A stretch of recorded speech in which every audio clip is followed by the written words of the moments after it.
Setelah mendengarkan kata-kata Ming Guangwu, pikiran Jia Luo langsung menjadi jernih. Ketika kekuatan mencapai kemacetan, yang paling dibutuhkan adalah semua jenis sumber daya yang dibutuhkan untuk menerobos, dan sumber daya ini sangat besar.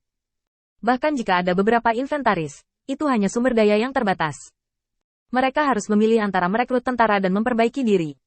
Jika mereka memperbaiki diri, Jia Luo akan dapat menyebarkan rahmat dan kekuatannya ke seluruh dunia dengan ketenangan pikiran.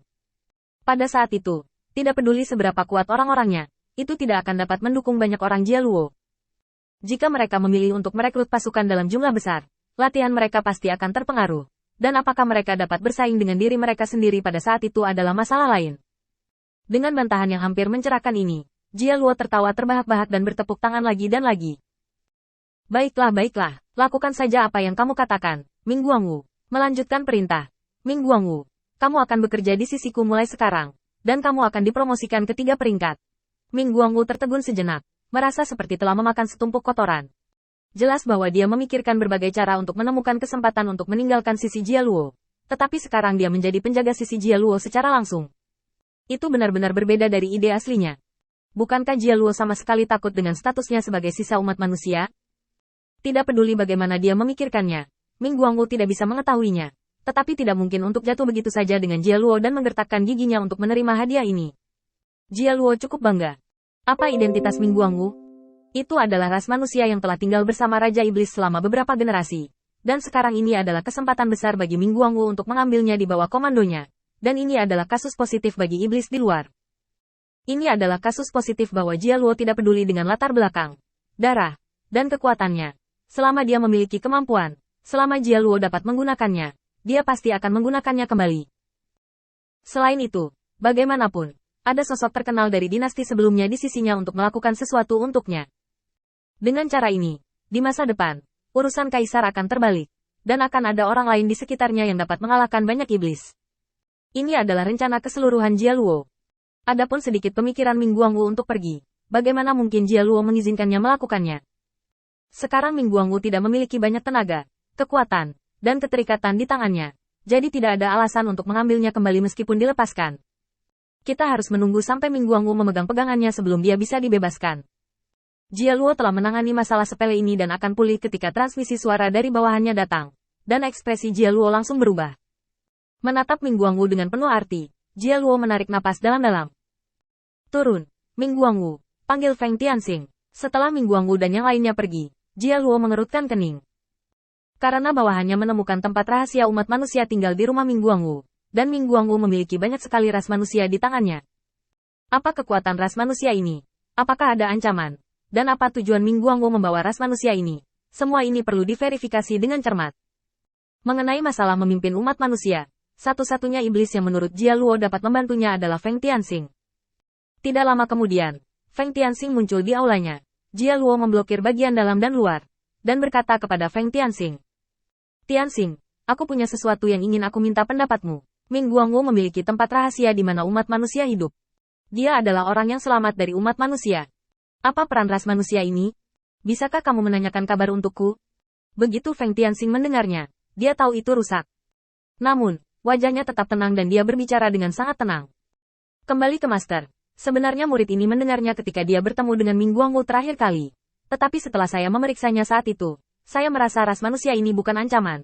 Jadi saya tidak melaporkannya untuk saat ini. Murid itu diundang ke rumah Ming Guangwu. Dia mengatakan bahwa saya juga memiliki ras manusia di penangkaran. Dia bertanya apakah ras manusia seperti itu bisa bertahan selamanya.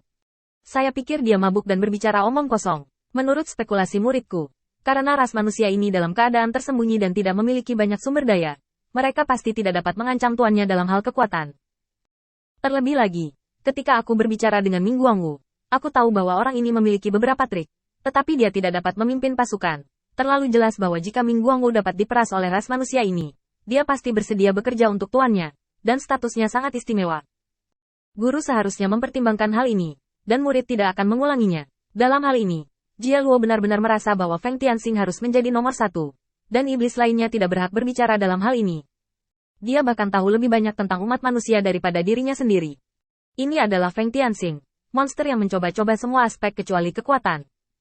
Setelah berpikir sejenak, Galo mengetuk meja dengan jarinya. Lalu bagaimana pertarungannya akan dilakukan? Kapan pertarungannya? Dan berapa banyak bukti yang kita butuhkan? Feng Tianxing berkata langsung. Murid itu bersedia melayani tuannya. Dan kebetulan murid itu juga sangat ingin tahu apakah ras manusia lain akan berbeda kecuali kelompok ras manusia di bawahku. Jia Luo sedikit mengernyit.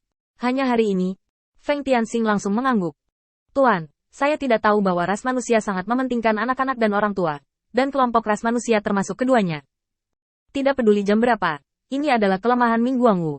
Tapi saya pikir tekanan dari masalah ini seharusnya hentikan. Kamu tahu yang terbaik.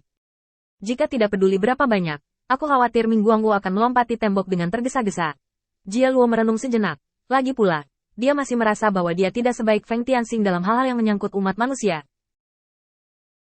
Sebagai ras iblis yang mungkin paling mengenal ras manusia di dunia, Jia Luo tidak memiliki pilihan yang lebih baik selain mempercayainya. Oke, kalau begitu aku akan menyerahkan masalah ini kepadamu. Tetapi sebagai seorang guru, aku juga memiliki beberapa persyaratan untukmu. Jika Ming Guangwu dapat dibawa ke bawah yurisdiksi bawahannya, aku akan mencatat jasa besarmu. Aku ingin dia melayani dengan sepenuh hati di depan semua iblis. Potensi. Bisakah kamu melakukannya? Feng Tianxing membungkuk sedikit. Kata-kata guru serius, selama metodenya masuk akal. Jadi bagaimana jika Anda ingin Ming Guangwu mengecat tanah untuk Anda? Jia Luo tertawa keras, dan melemparkan 2 cincin sumi ke Feng Tianxing. Cincin Sumeru yang besar adalah hadiah untuk melatih tentara dan misi ini. Cincin Sumeru yang lebih kecil adalah sumber daya untuk melatih tentara. Jika ada sisa, Anda dapat menggunakannya sendiri. Sebagai seorang guru, ada beberapa setan di sini. Aku ingin bertemu denganmu. Setelah masa sibuk ini, aku akan mengobrol baik denganmu sebagai guru. Feng Tianxing menyaksikan Jia Luo pergi, lalu menghela nafas lega. Melihat cincin Sumeru di tangannya, dia merasa tak terkatakan. Ming Guangwu, kenapa kamu begitu tertutup? Kamu masih harus memintaku untuk menghapus pantatmu. Feng Tianxing terbang langsung, mencari keberadaan Ming Guangwu. Penting untuk mencapai kesepakatan dengan Ming Guangwu tentang masalah ini secepat mungkin. Mendarat tepat di luar rumah Ming Guangwu, Feng Tianxing menunjukkan token yang diberikan Jia Luo padanya, dan melangkah ke dalamnya. Biarkan Ming Guangwu datang, segera.